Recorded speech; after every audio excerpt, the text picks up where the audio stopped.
A-C-K. Decoding is a word identification skill that allows readers to use the relationship between letters and sounds to recognize words in print. Readers use decoding skills to identify words when they read and to spell words when they write.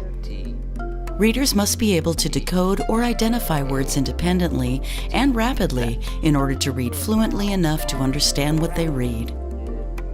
Phonics practice helps beginning readers to read words independently and accurately so they can focus on understanding what they read, rather than struggling to sound out each word.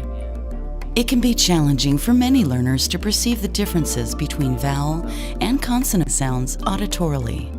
You can help your learner practice phonics using physical ways of distinguishing sounds.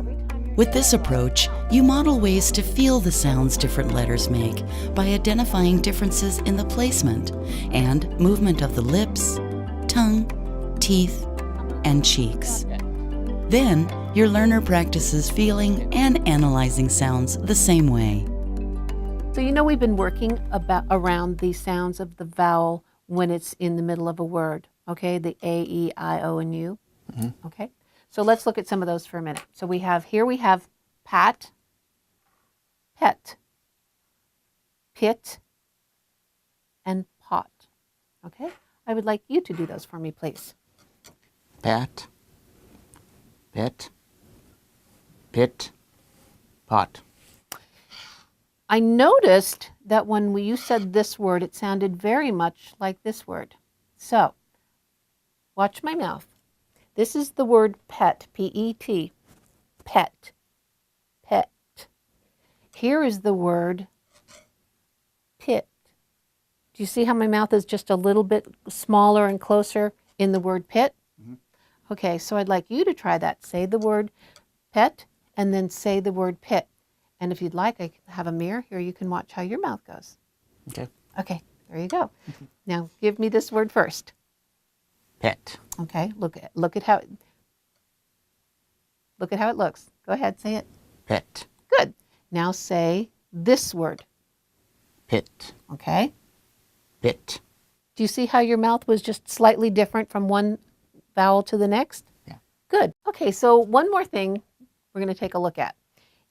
Or actually we're going to feel. I'm going to put my hands on my face and I'm going to say the word pet, pet. If I say pit, pit, you see how my face is different. And I can feel the difference. Now I'd like you to try it. Starting with pet. Put your hands all the way, there you go. Pet, pet, pit, pit. Do you feel the difference in where your mouth and your face go? Yeah. So what happens when you say pet? Pet. What does your mouth do? How does your mouth go? Pet. Goes down. Okay.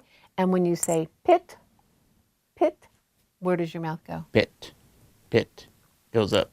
There you go. So you can feel how your mouth helps you sound out the words and how they'll sound different and look different. Good. And the more you practice this, and actually I know it sounds funny, but the more you look at yourself when you say those words, the clearer it will become when those words are sounding similar or the sounds are similar. So you have pet and pit. How's that? Sounds good. So I wanted to show you another way that we can practice some of these words because I've been hearing some similarities in things that you've said or read that are really very different. So I've put two words here, and what I'd like you to do for me, if you would, is read both of these words. Okay. Spell this first. Whiff. W-H-I-F-F. Whiff. Whiff. Good. And what's this word? Whiff. Okay. Spell the word for me, if you would. W-W-I-T-H. Okay.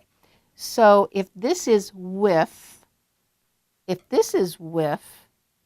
but they're different. This is a TH and this is a double F, correct? Right. So let me show you the difference. So I want you to see where my teeth and my lips and my mouth move, okay? Okay. When I say whiff, you hear the F, and my bottom lip is behind my teeth. Whiff, whiff, right? Right. When I say width, my tongue is between my teeth. Width, Now you try it. With. So you hear the with your bottom lip there, right? Right. Say it again. With. Okay. Want to look at yourself, see how that looks? With. Good. And now with. With.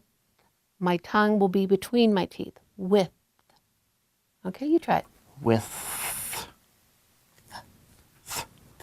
Good. Okay, take a look. With. So you see the difference between a whiff and a with. So one more time. I'm going to get real technical now, very technical. Give me the word here, whiff. With. Now when you do that, where is your tongue when you say whiff? With. My tongue is with. Behind my lip. Okay. And where are your teeth when you say this word again? With. My lip is. My teeth is with. It's right under your front teeth? Right in front teeth. Yeah. Okay, good. And when you say whiff, where do you feel the air coming out? What happens with the air as you say whiff? With. I feel it coming sideways. Okay, good. All right, now let's see what happens when we do this word, with. So say that word. With. Where's your tongue? Between my teeth. Okay. And where are your teeth?